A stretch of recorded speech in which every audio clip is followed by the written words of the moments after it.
Hello, welcome back to Garden Obsessed. My name is Carla. I just filmed this whole video and my microphone was dead, so here we are filming it again. Today we're going to talk about week 3 of the Three Rivers Homestead Pantry Challenge. I thought this week I would start with the groceries because we dropped the kids off and the very first thing we did was go get groceries. So first I'll talk about, we went to a grocery store that we had a gift card for and we spent $47 and change.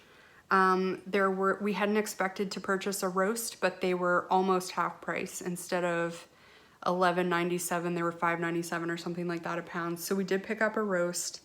Jarrett had wanted to go and look for some things that he could use for lunches for work. He really wanted some bread. We were low on bread in the house. So we went to the 50% off discount rack and we got a bunch of bread items. So we had purchased a baguette. He had gotten some croissants that he could take just for snacks at work. He also got a quinoa salad that was discounted that he took for lunch one day. We got some more egg roll wrappers that, you know, in week 2 I had made egg rolls and had leftover fillings, so we needed some more egg roll wrappers to use up that filling. And he also got, well, we got a thing of spinach as well, and he also got some of those microwave packages of rice, so that those are quick and easy for him to take with him to work and heat up in the microwave if he so desires. On that day, we also went to a different store. There was a couple of items on sale that we wanted to take advantage of and paid with money for those. So those do count towards our, you know, budget for the week or for the month. And butter was one of those items that was on sale. It was $4.99 a pound, so we purchased 2 of those. And eggs were on sale for $3.59, so we purchased a dozen of those. I'll tell you that total in a second, because later in the week we purchased more items. I think it was Wednesday or Thursday whenever the flyers switch over.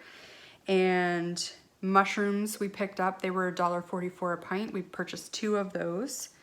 We happened to find a head of lettuce that was discounted to $1. It was like a head of romaine, and it was in it was in better condition than some of the ones that weren't on sale. So we bought that. What we had really gone out for was chicken was on sale. It was normally 3 breasts in a package for, I think it was $10.97, and they were on sale for $5.97. There was a limit of 2, so we did purchase 2, so that was 6 chicken breasts total. And they weren't packaged, and they weren't being sold by weight. They were all $5.97 no matter the weight that was in the package.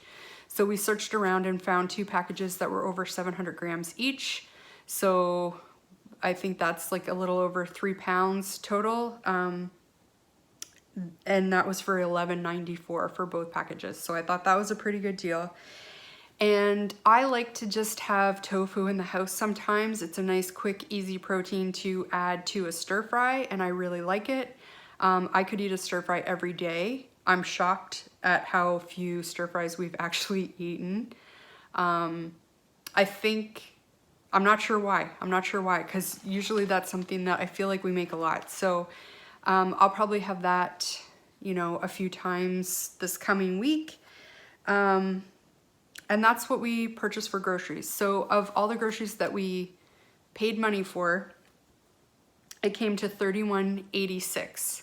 So if you recall from last week, our total so far, like weeks 1 and week 2, was $69.42. So that puts us like $1.40 over that $100 for the month.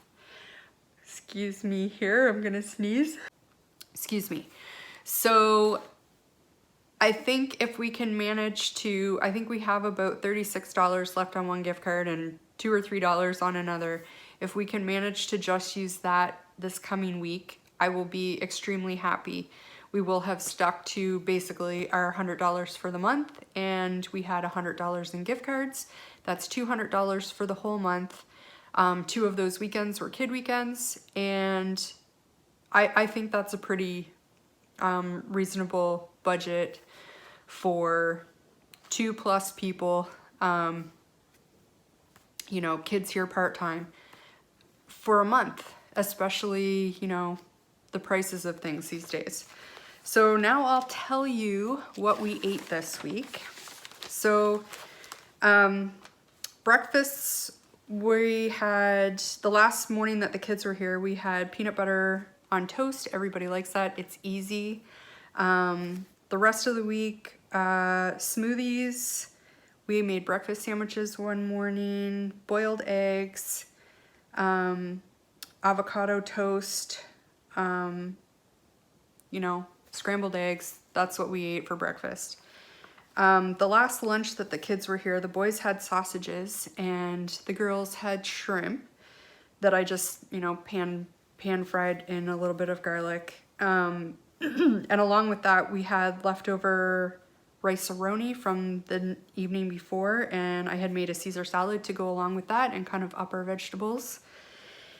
For the rest of the week, we had toasted tuna sandwiches. I had made more egg rolls with the new wrappers that we had purchased, and we ran out of filling before wrappers, so I ended up actually making shrimp rangoon, like instead of crab rangoon, because we had no crab in the house, and those were pretty tasty too. We ate those along with supper one night. I'll get to that. Potato soup. We had Chinese food again for lunch one day. We had leftover chicken helper, or I did anyway. Jarrett didn't. He didn't really like it when I made it, so I had frozen a portion that was left over, and I had that for lunch one day. And we had leftover lasagna that we had for supper one night. So for dinners, we had egg rolls twice. We had leftover egg roll, like the leftover from the first batch of egg rolls, along with some bruschetta that we made with that baguette that we purchased. And I had canned bruschetta in a jar with our tomatoes and produce and everything in the fall, so we used a can of that.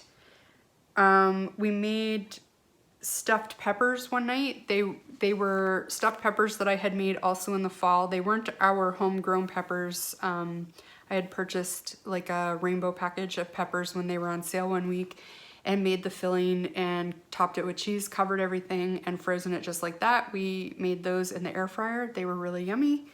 We made a chicken buffalo dip to go along with supper one night. So we've had this package of seasoning kicking around forever, like 3 years. And it has no expiry date on it. I'm sure it has come and gone, but we're trying to work through it. We had some cream cheese and sour cream and stuff. I think it has sour cream and mayonnaise. And I had some frozen chicken cubed up from a rotisserie chicken that we had, or no, it was from 2 chickens that I had roasted in our roaster. So that was a nice and easy addition to a meal one night. I said we had made shrimp rangoon, so along with that, one night for supper, we had egg foo young with mushrooms. So that's essentially basically like a deep fried scrambled egg with mushrooms mixed in, and usually use bean sprouts and stuff as well. So that was delicious. That roast that we had purchased, I ended up roasting that in the air fryer. That was my first time making a roast in the air fryer. It worked out really well. It got nice and crispy, I guess, on the outside, like nice and seared. It had a nice sear on the outside. You cook it really hot for the first 10 minutes or so, and then you lower the temperature to cook it the rest of the way. We cooked it to like medium well, or maybe medium. And I just checked it every so often with a meat thermometer to get it the way that we wanted. And that fed us quite a few meals. So we had a roast that night along with some roasted potatoes that I did in the air fryer. And I made another Caesar salad. The next night for supper, we made like open-faced roast beef sandwiches with, I had pan fried some mushrooms and put those on top and some cheese. And I ended up making Yorkshire puddings in ramekins inside the air fryer as well. So, you know, when your oven is broke, you get a little creative with the air fryer and the other appliances. So it's nice to know that that works, because that's a whole heck of a lot easier in my mind to just make 2 larger ramekins than filling up a muffin tin and, you know, anyway. So that was cool. The leftover lasagna that we had for lunch one day, I had actually made for supper one night, and it's one that I had made up in the fall when I was doing a bunch of, well, I was cooking a lasagna, and I don't see any point in making one when I could make, you know, 2 or 3. So I buy the disposable pans that are, I don't know what they are. They're maybe like 8 inches by 7 inches or something like that.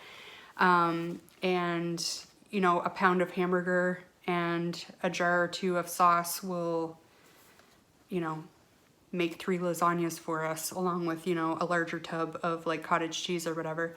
So that's typically what I do, make 2 or 3 at a time of those smaller ones, because usually it's just Jarrett and I. That will feed all 4 of us for supper one night along with a side salad, or it feeds Jarrett and I for supper and lunch. So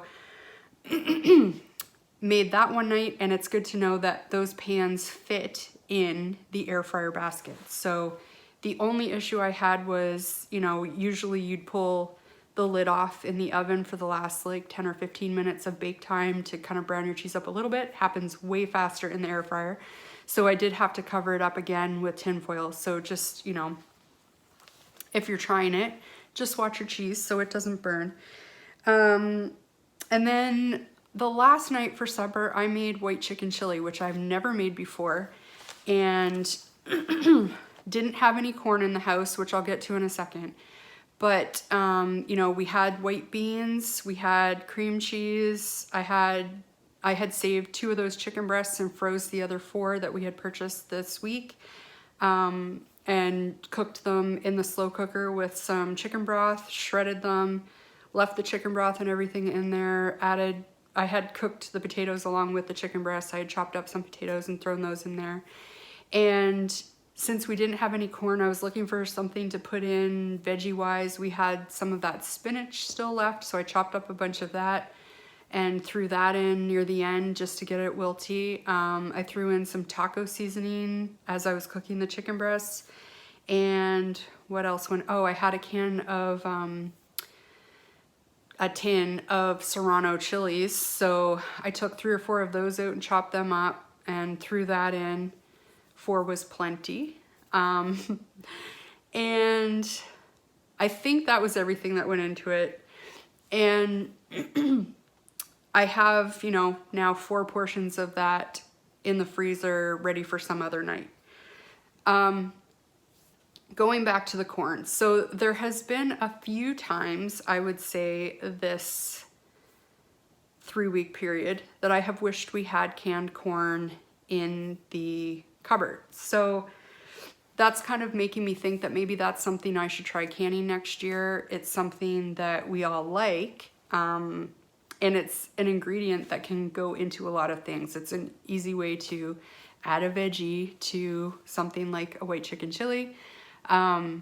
So that's something I'm going to consider this year. I don't typically grow corn. I haven't found great success with it, but we do have, you know, farms around that grow corn, and it's something that I could easily purchase when it's in season at a relatively affordable price and can myself. So that's something we might do this year. So overall, this 3-week period I have found to be the easiest so far. I think a lot of that was, we had a lot of leftovers that we were eating, especially for lunches and things, and used a few things that I had made previously out of the freezer, which, you know, meant I didn't have to make something from scratch. And I think that is maybe something I will strive. I mean, it's something I've already been striving for, but I have noticed, you know, it's far less stressful for me to spend an entire day or even a whole weekend making a bunch of freezer meals and having them prepared and ready so that if I'm overwhelmed or don't feel like making something some evening for supper, I like knowing that there's a safety net in the freezer that I can just grab. It made this week super smooth. The other thing that I wanted to mention is, you know, I said in week 1 I have a dirty Diet Coke habit, and I have switched to, you know, Diet Pepsi for now because I can get it cheaper. I have consciously kind of made an effort. You know, it's not good for me to have that all the time, every day. And I have made more of an effort to drink more water, and to also, we have an extensive tea cabinet to, you know, use up our tea too, like to reach for that more. And it's not necessarily I'm trying to cut back on the pop, but by increasing the water in the tea, I'm naturally drinking less pop. So I think that's a good thing both for our wallets and for my health. Another thing I just wanted to mention and show you guys, I did take a little video of it and I'll insert that here in a second, but I have kind of just set aside our jars that, you know, we have worked our way through during this 3-week period so far. And this week it started to finally look like a lot. So I wanted to share that, you know, we're not, you know, we're not at the same level of food preservation that maybe a lot of other people participating in this challenge are, at least yet. It's mostly a time thing, not, you know, a lack of desire. And I'm kind of proud of how many things we've worked through. So I'll show you that there. So 3 weeks into this pantry challenge, these are some of the jars that we've used up. I know there were some plastic ones in the fridge that I just ended up recycling, like we had a salad dressing that we used up and a plum sauce that we used up, you know, things like that. 2 of these were, you know, things that were purchased. The rest was all things that we had preserved. This was actually holding dry pasta. But the rest was things, you know, jam, maple syrup, cowboy candy, salsa, things like that. Green curry. I'm trying to remember all the things we made so far in the first 3 weeks here. So this makes me pretty happy. Okay, that was week 3. Definitely the easiest out of all the weeks so far, and I think we're in a good position going into week 4. We're stocked up on, you know, dairy, a little low on pop, but you know, I might have to snag a few dollars from that gift card in order to feed that habit. But other than that, you know, there's lots of food still in the freezer, in the pantry, and I think for sure I'm gonna call it now. I think we'll do this for February too. So I hope you enjoyed that video. Thank you for your patience and hanging out with me today. I hope you come back, and we will see you next time.